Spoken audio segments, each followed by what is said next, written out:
causa de absceso pulmonar.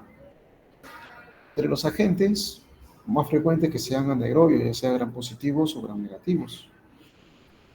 Y menos frecuentemente está el estafilococo aureus, la Klebsiella también, ¿ya? Como causa de absceso pulmonar. Pero sobre todo los anaerobios, ¿no? En el caso del estafilococo y la Klebsiella, son causas de absceso pulmonar, pero menos frecuente, ¿no? Y generalmente es un absceso pulmonar múltiple.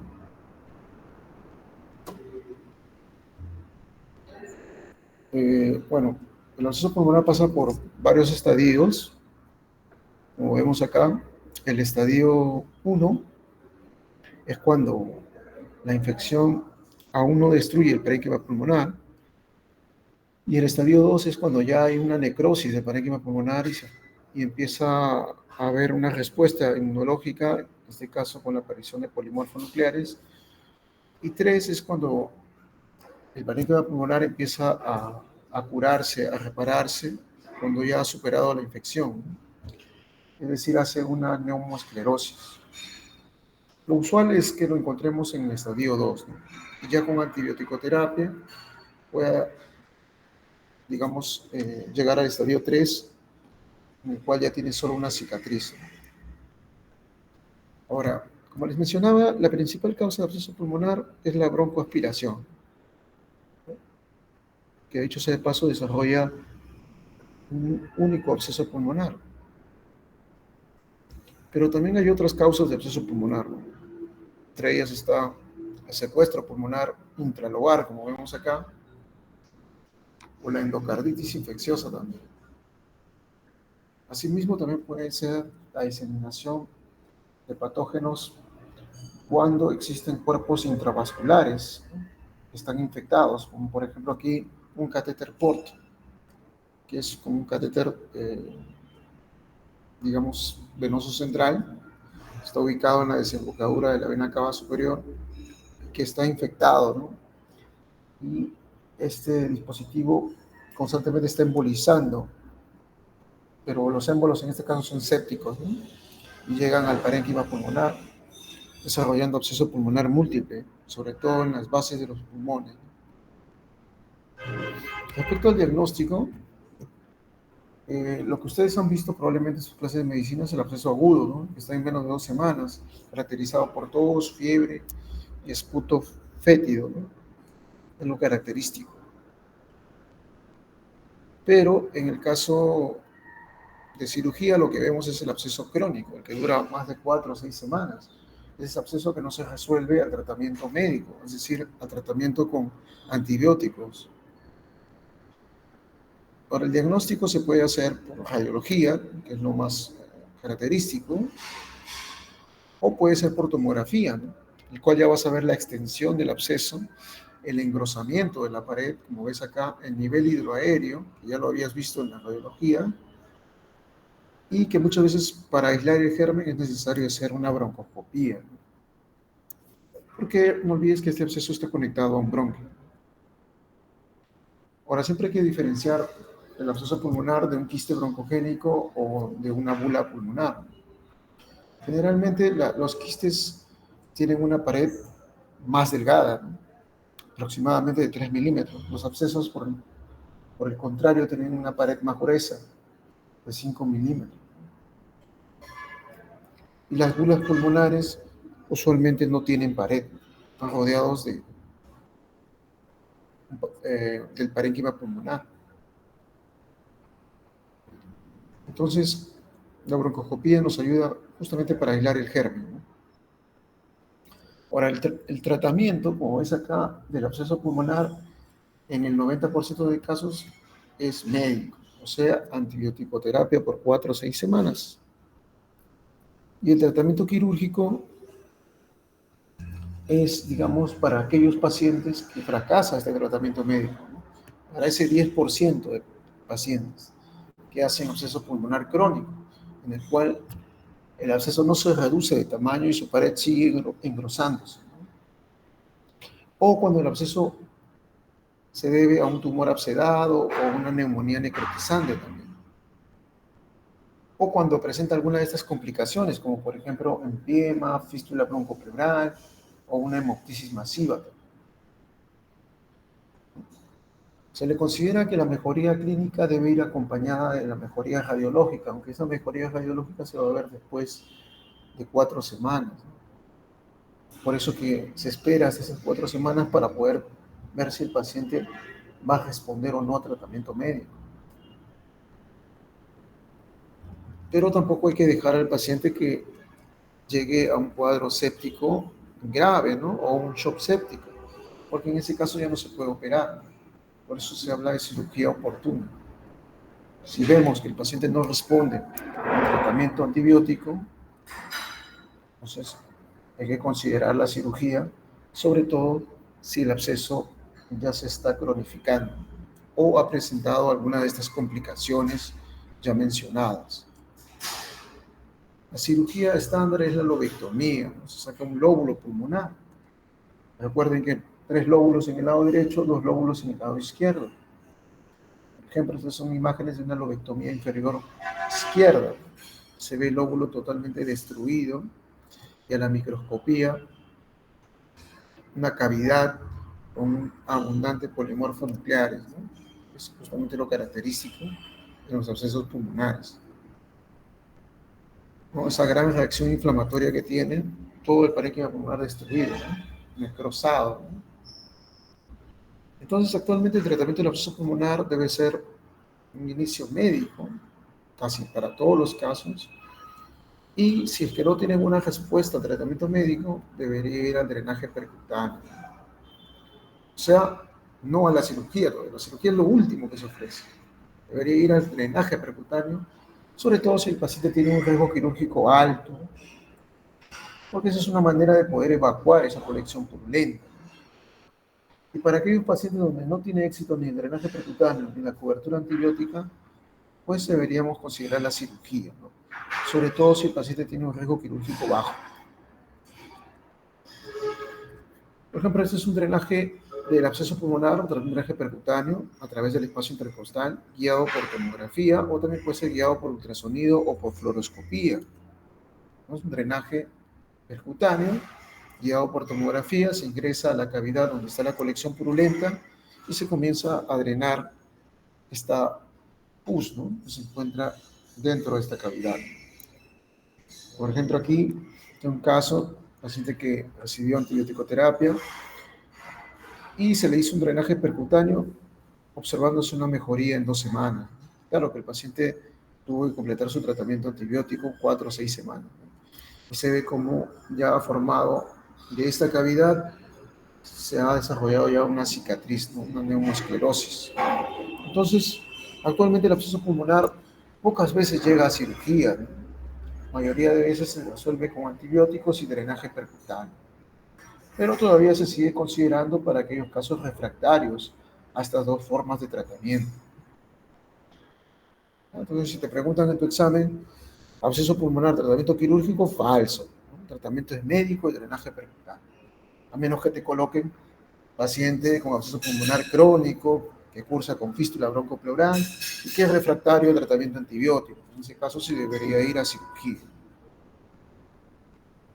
Entonces, entre esos casos que llegan a cirugía, por ejemplo, nosotros publicamos uh, un caso de un paciente con absceso pulmonar, acá en el Hospital Almenara, que se le hizo una lobectomía por un absceso pulmonar crónico, pero era en la época del COVID, ¿no? En la cual casi no se operaba pulmón por el temor de la infección, ¿no? Entonces nosotros fuimos uno de los centros que inició esta cirugía pulmonar o cirugía de pulmón COVID, un paciente con un absceso pulmonar. Por eso lo reportamos también. Bueno, respecto a las bronquiectasias, es una patología que se caracteriza por la dilatación permanente e irreversible de los bronquios, que es causada por la destrucción de los componentes elásticos y musculares de la pared bronquial. Como se menciona, aquí va a haber una dilatación irreversible del bronquio. Y eso se debe a la pérdida de sus componentes de la pared bronquial. Entonces vamos a ver afectados los bronquios de manera permanente e irreversible, como vemos en esta imagen tomográfica, estas dilataciones bronquiales que no se ven, por ejemplo, en el otro pulmón, el pulmón que está sano. Son dilataciones que no se van a mantener muchas veces de ese mismo tamaño, pueden ir creciendo a lo largo del tiempo, como vemos acá. Miren. Antes, cuando no se tenía la tomografía, se utilizaba la broncografía para diagnóstico de la bronquiectasia. Obviamente esta broncografía es parte de la historia de la medicina, ya no se utiliza. En la actualidad se utiliza solo tomografía. Y como dice acá, los textos de medicina, ustedes van a revisar que las bronquiectasias son más frecuentes en los lóbulos inferiores y en el lóbulo medio. Pero eso no se cumple en un país donde la tuberculosis es altamente prevalente, ¿no? Como el nuestro. En nuestro caso, la tuberculosis es la primera causa de bronquiectasias y obviamente la afección de la tuberculosis es en los lóbulos superiores, por lo tanto las bronquiectasias se van a desarrollar más frecuentemente en los lóbulos superiores. Tal vez en el mundo la bronquiectasia sea más frecuente en el lóbulo inferior, pero en países donde es altamente prevalente la tuberculosis y obviamente la secuela de tuberculosis es la bronquiectasia, entonces la bronquiectasia va a estar en los lóbulos superiores. ¿Ya? Entonces, de acuerdo a la etiología, como bien hemos mencionado, la TBC pulmonar es una de las causas de bronquiectasias, pero también están las neumopatías necrotizantes, ¿no? Que hoy en la mañana vimos en consultorio, por ejemplo, pacientes con antecedentes de neumonías necrotizantes desarrollan bronquiectasias posteriormente. También están las micosis pulmonares, las neoplasias y otras enfermedades, por ejemplo, enfermedades de reflujo gastroesofágico. Y después están las bronquiectasias genéticas o congénitas. Básicamente ahí está la fibrosis quística, la discinesia ciliar primaria, el síndrome de Young o el síndrome de Cartagena. El síndrome de Cartagena, por ejemplo, ha sido pregunta de examen. En esta imagen, el síndrome de Cartagena se caracteriza por bronquiectasias, pero por bronquiectasias en el lóbulo medio, no en el lóbulo superior, como lo hace la tuberculosis. Doctor, pero si usted me dice que es en el lóbulo medio, acá yo estoy viendo este lado, es el lado izquierdo y este es el lado derecho de la tomografía. Sí, es cierto, eso es en la tomografía, pero el síndrome de Cartagena se caracteriza por tener situs inversos, ¿no? Entonces, este es el lado derecho y este es el lado izquierdo para el paciente. Por eso que se ve como el lóbulo medio en el lado izquierdo. El paciente con síndrome de Cartagena tiene situs inversos. Muy bien. Entonces, esas son las causas de bronquiectasia, como hemos visto, tanto adquiridas, genéticas o congénitas. Pero también existen otras patologías, como por ejemplo la malformación arteriovenosa pulmonar. Y esta malformación arteriovenosa pulmonar es una de las causas también de bronquiectasias. Nosotros en el Hospital Almenara también hicimos una publicación al respecto del tratamiento quirúrgico de la malformación arteriovenosa pulmonar. Y nosotros reportamos en esta serie de casos que también puede desarrollar bronquiectasia. Muy bien, entonces una de las patologías que nos pide Susilabus tocar, ¿no?, como aparte, un tema aparte, que desarrolla bronquiectasias es la fibrosis quística. La fibrosis quística es una enfermedad transmitida por herencia autosómica recesiva, cuyo gen se encuentra en el cromosoma 7 en el brazo largo, ¿no? Es un defecto genético, básicamente de la proteína transmembrana reguladora, ¿no?, de la fibrosis quística, que no es más que un canal de cloro, que se encuentra en la célula de Clara o célula bronquiolar. La afección, como ves acá, es difusa, afecta todo el pulmón de ambos pulmones, pero tiene cierta predilección por los lóbulos superiores. Esa es la fibrosis quística. Es una enfermedad difusa y bilateral. Doctor, ¿y por qué se produce el bronquiectasis en la fibrosis quística? Bueno, lo vamos a explicar con esta imagen. Aquí vemos una célula bronquiolar normal.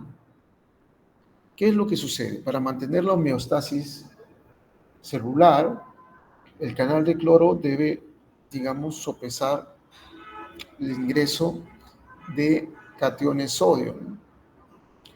tal manera que cada vez que ingresa una molécula, perdón, sale una molécula de cloro, ingresa una molécula de sodio. Y obviamente cada vez que ingresa una molécula de sodio va a reabsorber agua, ¿no? Porque el metabolismo del sodio está íntimamente ligado al metabolismo del agua. Eso es lo normal, eso ustedes ya lo saben, ¿no? Ahora, ¿qué pasa cuando el canal de cloro está alterado? Es decir, no puede excretar cloro la célula bronquiolar.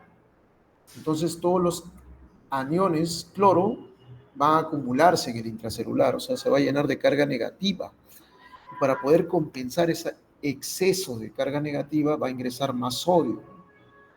Al ingresar más sodio, como ves acá una flecha más gruesa que la flecha de aquí, va a reabsorber más agua, por eso la flecha es más gruesa, una mayor reabsorción de agua del extracelular. Y el extracelular, en este caso, sería la luz bronquial, donde se produce moco, ¿no? Y ese moco viene de las células caliciformes. Pero al deshidratarse este moco, porque va a reabsorber más agua, el moco se va a hacer más viscoso, más espeso, y eso va a producir obstrucción bronquial. Y la obstrucción bronquial es un sitio de cultivo para las infecciones. En este caso sería, o se desarrollaría una bronquitis, ¿no? Y esa bronquitis es lo que va a dañar el bronquio y la pared del bronquio, desarrollando bronquiectasis. Entonces, la bronquiectasis en la fibrosis quística, como son una enfermedad difusa y bilateral, muchas veces va a terminar en trasplante pulmonar. Estas son imágenes de un trasplante pulmonar que se hizo aquí en el Hospital Almenara, que es el único centro donde se hace trasplante pulmonar. Entonces, son múltiples las patologías que pueden desarrollar bronquiectasia, como hemos estado viendo, ¿no?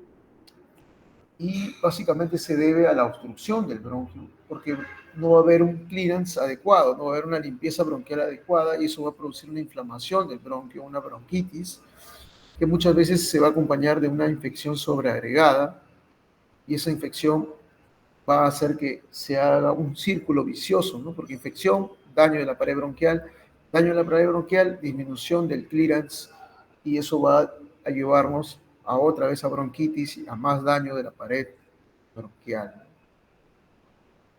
Entonces, por ejemplo, acá vemos un bronquio normal, ¿no? Con su epitelio cilíndrico ciliado o pseudoestratificado cilíndrico ciliado, y un bronquio con bronquiectasia donde se ha perdido toda la arquitectura, ¿no? Es un bronquio dilatado, deforme, con moco en su interior y con la aparición de estos neovasos, de estos capilares que están aquí, son neovasos, hay una neovascularización y esa neovascularización es lo que nos va a llevar a una anastomosis anómala entre la circulación sistémica y la circulación pulmonar. Y eso va a ser la causa de la hemoptisis, ¿no? Entonces, ¿por qué? Porque estos pacientes con bronquiectasias, como vemos acá, debutan muchas veces con hemoptisis. Aunque la triada de la bronquiectasia es la tos, el esputo purulento y la disnea, ¿ya? Y muchas veces el germen que más aísla en las exacerbaciones de bronquiectasias es el Haemophilus influenza. Una forma de sospecharlo es un cambio en el esputo, ¿no? El esputo seroso, mucoso, purulento, son las variantes que pueden hacernos sospechar de una exacerbación. El diagnóstico, como habíamos comentado, es tomográfico, ¿no? Ya no se utiliza la broncografía. Vamos a ver imágenes en anillo de sello, le dice, o sea, dilataciones bronquiales, que normalmente no se suelen ver en una tomografía. Por ejemplo, acá una bronquiectasia cilíndrica, ¿no? Todo dilatado, todo el bronquio. Entonces, como habíamos mencionado, las bronquiectasias son irreversibles, ¿no? Y son progresivas. O sea, aquí vemos una bronquiectasia cilíndrica que luego va a progresar a una varicosa y luego va a terminar en una quística, ¿no? Como vemos acá, una bronquiectasia quística. Esa bronquiectasia quística va a reemplazar el parénquima pulmonar. Ya no va a haber intercambio gaseoso, porque va a perder parénquima, ¿no? Ese tejido que ves acá de bronquiectasias aquí no se va a desarrollar intercambio gaseoso. Es por eso que estos pacientes tienen disnea, pues, dentro de su triada, lo que no estaba en el absceso pulmonar, ¿no? En el caso de la bronquiectasia, sí, aquí sí hay disnea porque hay pérdida del parénquima pulmonar. Entonces, el tratamiento de la bronquiectasia, ¿cuál es? Bueno, como dice acá, el tratamiento básicamente es médico, ¿no? Que pesa más en la balanza, es el tratamiento médico. 3 a 4 semanas de cobertura antibiótica, mucolíticos, drenaje postural. Y si el paciente tiene sangrado o hemoptisis, bueno, echamos mano de la embolización bronquial. Y si este no responde, pues traía un tratamiento quirúrgico. En este caso se podría hacer una lobectomía, una neumonectomía y en algunos casos trasplante pulmonar. Entonces la embolización de las arterias bronquiales, como ves acá, se ingresa con un catéter, se pinta la aorta, porque en la aorta van a salir las arterias bronquiales, y luego voy a observar qué arteria bronquial está originando ese shunt anómalo, o sea, anastomosis anómala entre la circulación sistémica, que es a través de la arteria bronquial, y la circulación pulmonar. Entonces, ahí es donde se presenta la fuga de contraste, probablemente de ahí venga el sangrado, y ahí estén alojadas las bronquiectasias. Doctor, ¿y por qué hay una circulación anómala? ¿Por qué hay una neovascularización en las bronquiectasias? ¿A qué se debe, doctor? Bueno, eso se debe a que estas bronquiectasias son producto de una inflamación crónica. Cuando hay inflamación crónica, va a haber liberación de mediadores químicos y factores de crecimiento. Aquí se va a liberar el factor de crecimiento endotelio vascular. Ese factor de crecimiento es la causa de una formación de nuevas arterias anómalas. Son las que se rompen durante la tos que produce una hemoptisis. Entonces, cuando hay hemoptisis en bronquiectasias, procedemos a una embolización de arterias bronquiales. Y eso tiene una tasa de éxito de 70 o 80%. O sea, va a resolver casi todos los episodios de hemoptisis. ¿Con qué se va a embolizar? Se puede embolizar con coils, con microcoils, o puede ser también con embósferas, histoacril o gel, ¿no? Que son sustancias que pueden ocluir esta arteria anómala, de tal manera que se limita el sangrado. Entonces, resumiendo, las indicaciones de cirugía en las bronquiectasias son pocas, ¿no? Porque la mayor parte de bronquiectasias se tratan con tratamiento médico, digamos, comentado. Pero cuando hay fracaso del tratamiento, entonces debemos emplear la cirugía. Entonces, aquellas bronquiectasias que tiene o que hace que el paciente constantemente se esté hospitalizando porque constantemente se exacerba y obviamente eso afecta su calidad de vida. O pacientes que tienen hemoptisis amenazando. O pacientes que tienen bronquiectasias con infecciones crónicas, ¿no? Infecciones que pueden afectar el bronquio, ¿no? Entonces, y muchas veces no tienen una buena respuesta al tratamiento médico.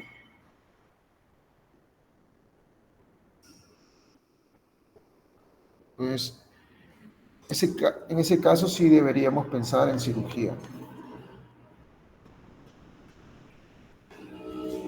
Ahora, para operar las bronquiectasias tampoco es que vamos a operar bronquiectasias que afectan todos los pulmones, mejor dicho, los dos pulmones y todos los lóbulos.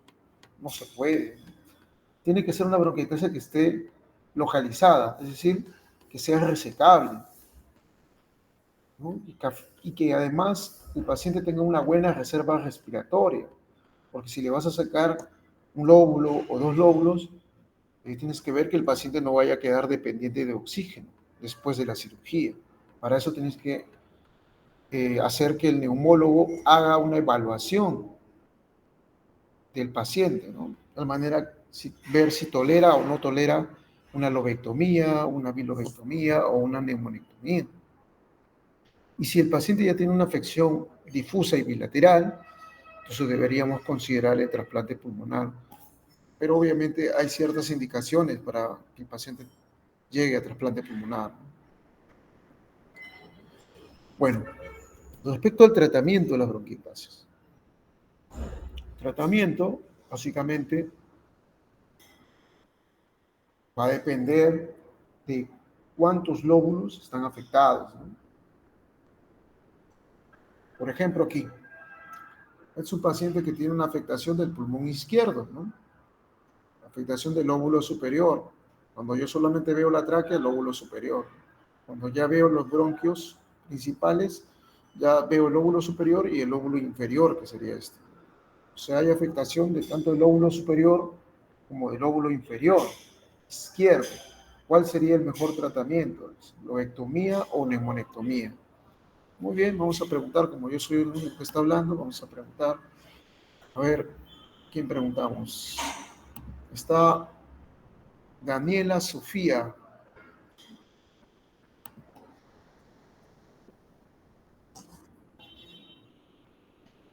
¿Daniela está? No está. No. A ver, está Brian Flores. ¿Está?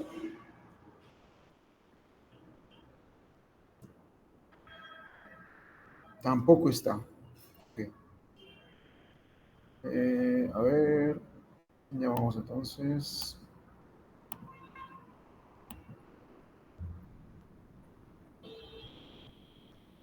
Betsy Flores. ¿Está Betsy Flores?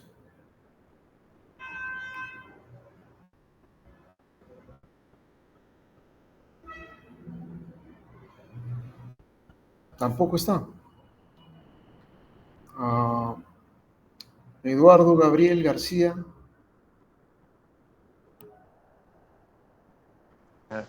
Sí, doctor. ¿Qué tal, Eduardo? ¿Qué opinas? ¿Acá qué se puede hacer? ¿Una lobectomía o una neumonectomía? Mm,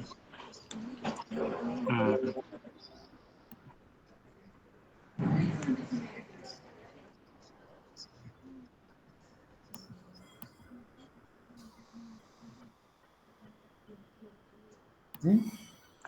¿Qué opinas? Si están afectados una los dos lóbulos, lobotomía.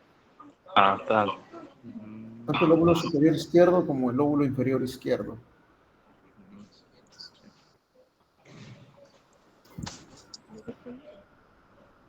Están afectados todos.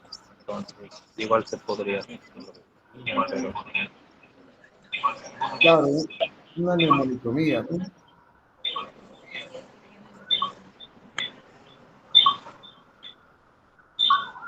Ya. Voy a apagar su micrófono. Claro, lo más ideal sería hacer una neumonectomía porque está afectado los dos lóbulos, ¿no? Muy bien. Y en este caso, está afectado el lóbulo superior, el lóbulo medio, el lóbulo inferior derecho, ¿no? Los tres lóbulos están afectados también, ¿no? Una neumonectomía derecha sería lo más idóneo, ¿ya? Entonces, básicamente así se maneja las bronquiectasias, ¿no? Ahora, ¿cómo vamos a hacer una lobectomía, una neumonectomía? A través de una toracotomía, ¿no? Como ves acá, es una ventilación unipulmonar y donde vamos a trabajar solamente el pulmón que está enfermo, mientras se va a ventilar el pulmón que está sano. Generalmente el paciente está en decúbito lateral, como vemos acá, y este tipo de cirugía, pues, tiene una gran repercusión en la calidad de vida de los pacientes, ¿no? Como ves acá, la mayoría de pacientes siente una gran mejoría, ¿no? Después de la cirugía, ya sea para bronquiectasias localizadas o bronquiectasias no localizadas, o sea, la cual tú le sacas un lóbulo o haces una neumonectomía. El paciente mejora, ¿ya? Por eso acá estos resultados son de bueno a excelente, ¿no? La gran mayoría tiene una buena satisfacción y la tasa de mortalidad es menor de 2%. Y la reducción de síntomas va de 75 a 89%. O sea, la gran mayoría mejora con la cirugía y obviamente mejora su calidad de vida. Entonces hay que tener en cuenta, Si tú tienes un paciente que tiene bronquiectasias, no mejora tratamiento médico y tiene múltiples hospitalizaciones, deberías considerar la cirugía. Muy bien, ahora vamos a hablar del último tema, del empiema pleural. Veo que la mayoría ha ingresado, pero no está presente, ¿no? Entonces vamos a hacerlo más interactivo, ¿no? Vamos a preguntar. Entonces, como habíamos dicho, el absceso pulmonar viene a ser una colección purulenta en el parénquima pulmonar. El empiema también es una colección purulenta, pero que está en el espacio pleural. Entonces, hay que recordar que el líquido pleural se forma de 0.1 a 0.2 por kilogramo de peso, ¿no? Y que el volumen constante en la pleura es de 5 a 15. Sin embargo, se produce de 1 a 2 litros por día, ¿no? O sea, la gran mayoría de líquidos se reabsorbe. De tal manera que va a quedar un excedente, como acá ves, de líquido pleural, a lo que nosotros llamamos empiema, ¿no?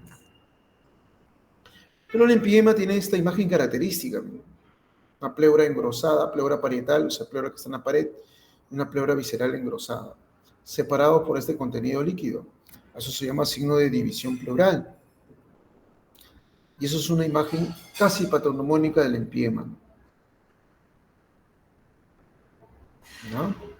Entonces, yo siempre les pregunto esto porque es algo básico, ¿no? ¿Dónde se forma el líquido pleural? En la pleura parietal y en la pleura visceral, ambas. Dos flechas, obviamente más, por eso tiene la flecha más gruesa, se forma en la pleura parietal. ¿Y dónde se reabsorbe el líquido pleural? Como ves acá, la única flecha va hacia la pleura parietal, hacia los estomas linfáticos. O sea, en la pleura parietal es donde se reabsorbe el líquido, ¿no? Ahora el empiema puede aparecer por continuidad, ¿no? Que es lo característico que ustedes han visto en sus clases de medicina, o sea, secundario, un derrame paraneumónico, o puede ser por continuidad también, en caso de que haya un absceso hepático, por ejemplo, o puede ser también por contaminación, cuando haces algún procedimiento, toracocentesis, o hay un trauma torácico penetrante, por ejemplo, o también puede ser cuando se produce una diseminación séptica, ¿no? En el caso de los pacientes que están sépticos o tienen un cuadro séptico, por ejemplo, de foco abdominal o foco pulmonar que llega hacia la cavidad pleural, ¿no? Por diseminación séptica. Hay que tener en cuenta eso también.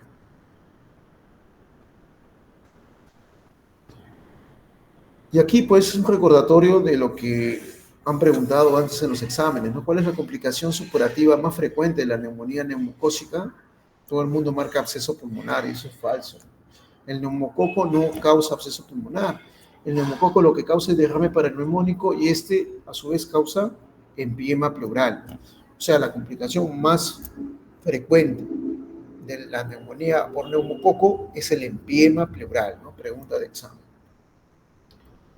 Entonces, este empiema pleural se va a deber a la contaminación de ese líquido pleural. ¿Cómo se va a contaminar? Puede ser por translocación, cuando el alvéolo está enfermo, ¿no? Es decir, hay una neumonía, por diseminación hematógena, por inoculación directa cuando haces procedimientos o traumas, o por translocación diafragmática de microorganismos. Parece que alguien quiere entrar. Bueno, ya estamos a punto de terminar la teoría, pero quiere entrar. Bueno. Translocación diafragmática, por ejemplo, en el caso de un absceso subfrénico. O también puede ser a través del mediastino, por ejemplo, una mediastinitis necrotizante puede ingresar al espacio pleural. O una reactivación de una TBC ganglionar, se puede romper al espacio pleural y producir un empiema. Entonces, hay muchas causas o muchas formas de poder contaminar el espacio pleural, porque el espacio pleural es una cavidad estéril. Entonces, esta es la historia natural de los empiemas. Les han podido enseñar, imagino, en sus clases de medicina. La fase exudativa, en la cual el líquido es claro y estéril, lo consideran derrame pleural paraneumónico. La fase fibrino-purulenta, cuando ya empieza a ponerse turbio y purulento el líquido. Y la fase 3, cuando ya hay depósito de colágeno, en la cual se comienza a organizar el empiema. ¿Ya? Entonces, esas son las 3 fases del empiema, pero que solo se cumplen cuando el empiema es posneumonía. Pero cuando el empiema no es posneumonía, no se cumple esto. Ahora, ¿qué suelen preguntar? ¿No? Suelen preguntar en los exámenes, por ejemplo, en qué fase aparece el cambio en la bioquímica del líquido pleural. Es decir, cuando hay un pH bajo, menos de 7.2, una glucosa menos de 40 y un lactato de deshidrogenasa más de 1000. Eso aparece en la fase fibrino-purulenta en adelante. Pero los gérmenes que causan el empiema solo se pueden cultivar en 50% de casos en esta fase. La fase exudativa y la fase organizativa, pocas veces se puede aislar gérmenes. Y eso también ha sido pregunta de examen. Ahora, como les había mencionado, el signo de división pleural, es un signo casi patognomónico de empiema. Se presenta en el 70% de casos. Acá nos preguntan en qué fase del empiema nos encontramos. Entonces, se refiere a alguna de estas 3 fases. Ahora vamos a preguntar.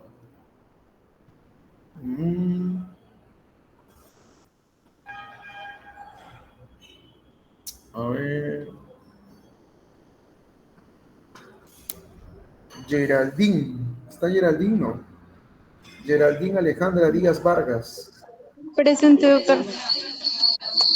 ¿Qué tal? ¿Cómo está Geraldine? ¿Qué opinas? ¿En qué fase será esta imagen? ¿En qué fase estará? ¿En la fase exudativa, fibrino-purulenta u organizativa?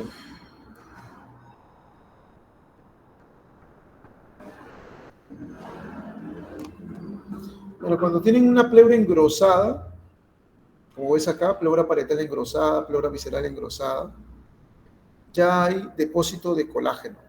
Se ha formado una corteza. Y cuando hay depósito de colágeno, estamos en la fase 3, fase organizativa. Entonces aquí estamos en la fase organizativa. ¿Por qué es importante saber en qué fase del empiema estamos? Porque de acuerdo a eso vamos a ofrecer un tratamiento. Por ejemplo, si el empiema es agudo, es decir, está en fase 1 o en fase 2, el tratamiento sería antibiótico-terapia y drenaje pleural. En algunos pacientes, si ya se encuentran en la fase fibrino-purulenta, es decir, hay depósito de fibrina, se puede utilizar, además del drenaje torácico, una videotoracoscopía, ¿no? Y a través de eso instilar fibrinolíticos. O sea, eso va a ayudarle a estos pacientes, sobre todo si son niños mayores de 3 meses. En adultos los fibrinolíticos no funcionan. Hay un estudio que haya demostrado, digamos, una eficacia o una costo-efectividad. En cambio, en los niños sí, se puede hacer si está en fase fibrino-purulenta. Pero si es un empiema crónico, es decir, ya tiene una corteza, como la imagen que hemos visto anterior, como esta, entonces aquí ya no va a funcionar eso. No va a funcionar el drenaje, no va a funcionar los fibrinolíticos. Aquí el tratamiento, como ya es un empiema crónico, debe ser la decorticación pulmonar, que se puede hacer por videotoracoscopía o se puede hacer por toracotomía. Y en algunos casos se puede utilizar la ventana pleural también. Vamos a ver más adelante qué es. Por ejemplo, aquí, ¿no? Un empiema todo loculado, ¿no? Si ya está loculado, estamos en la fase 2, ¿no? Fase fibrino-purulenta. Normalmente le dicen eso, es un derrame pleural loculado, derrame pleural tabicado, ¿no? Pero eso ya es un empiema en realidad. Por ejemplo, aquí, ¿no? Han evacuado el líquido de este paciente, lo han evacuado, pero el pulmón no infla, sigue estando acá. ¿Por qué no infla? Porque está atrapado por esta corteza, porque ya está en una fase 3, en una fase organizativa. Entonces el pulmón no infla, solamente se queda hasta acá. Todo este espacio no llega. Así hayan evacuado la pus de este espacio, el pulmón queda limitado porque está atrapado por esta corteza. Por eso la cirugía se llama decorticación pulmonar, ¿no, chicos? Precisamente por eso, porque hay que sacar la corteza, hay que sacar la coraza para que recién podamos hacer que el pulmón expanda.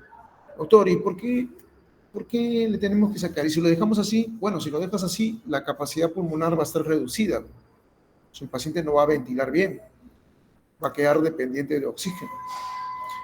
A esa condición se le llama pulmón atrapado, ¿no? O trap lung, en la cual el paciente va a tener una corteza que va a atrapar el pulmón como consecuencia de la fase organizativa del empiema.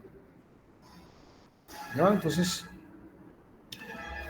eso es cuando el empiema es por neumonía. Si el empiema fuera por tuberculosis, porque también hay empiema tuberculosis, además del drenaje y evacuación del empiema, hay que hacer el diagnóstico de empiema pleural tuberculoso.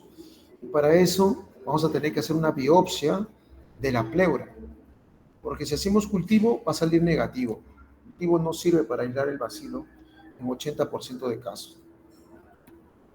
Entonces procedemos a una cirugía por video, como ves acá, incisión uniportal, y se toma una biopsia de la pleura, como ves acá, y se procede luego a la decorticación pulmonar, liberar las adherencias y sacar la corteza. Generalmente los empiemas por tuberculosis se ven así, ¿no? Como adheridos, con trabéculas, todo eso hay que liberarlo. Muy bien, y ya para terminar vamos a hablar del empiema pleural crónico o postneumonectomía. Es un empiema que se produce después de una cirugía pulmonar. Después de una cirugía pulmonar tenemos el riesgo también de hacer empiema. Y estos empiemas son los empiemas más difíciles de tratar. ¿Por qué, doctor? Porque estos empiemas, por complicación de un procedimiento quirúrgico, por ejemplo, una neumonectomía, son empiemas que están asociados a esto, a una fístula broncopleural. Esta fístula broncopleural viene a ser una comunicación entre la vía aérea y el espacio pleural. Y como habíamos dicho, la vía aérea tiene agentes, tiene patógenos, ¿no? Mejor dicho, agentes colonizantes que cuando ingresan al espacio pleural se vuelven patógenos y constantemente están contaminando el espacio pleural. Es decir, constantemente están infectando el espacio pleural y por ende el empiema no se cura porque hay la presencia de esa fístula broncopleural. Entonces el empiema va a ser una consecuencia de esta fístula broncopleural y obviamente no se va a curar por la presencia de esa fístula. Ahora, ¿dónde es más frecuente la fístula broncopleural? En el lado derecho. ¿Por qué? Porque el ángulo traqueobronquial es más agudo, mide 25 grados, como ves acá. Y el lado izquierdo, 45.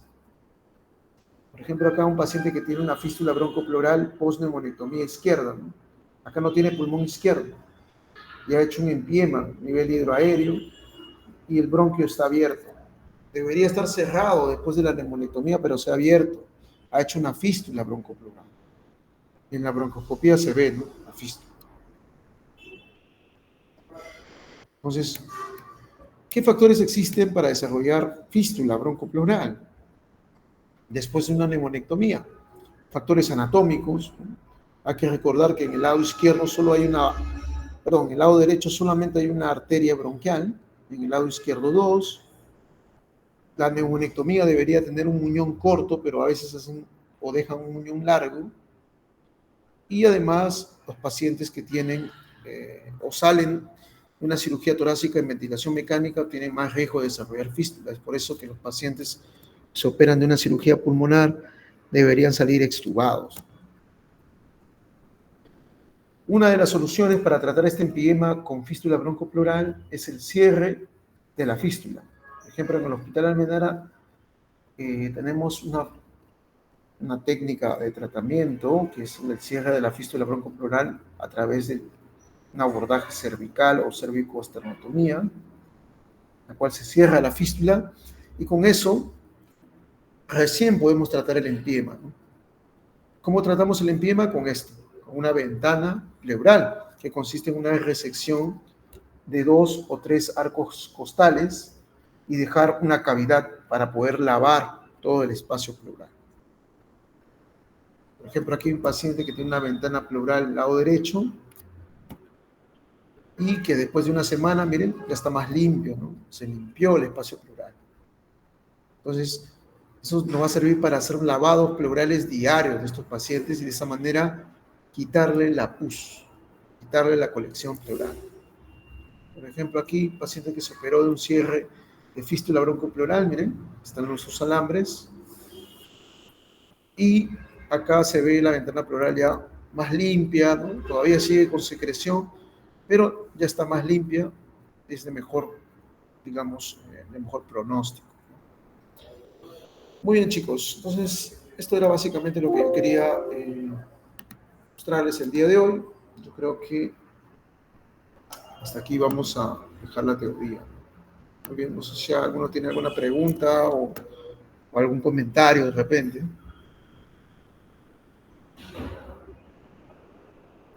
Bueno, si no hay preguntas, nos vamos a quedar aquí. Que tengan buen día. Hasta luego. Gracias, doctor.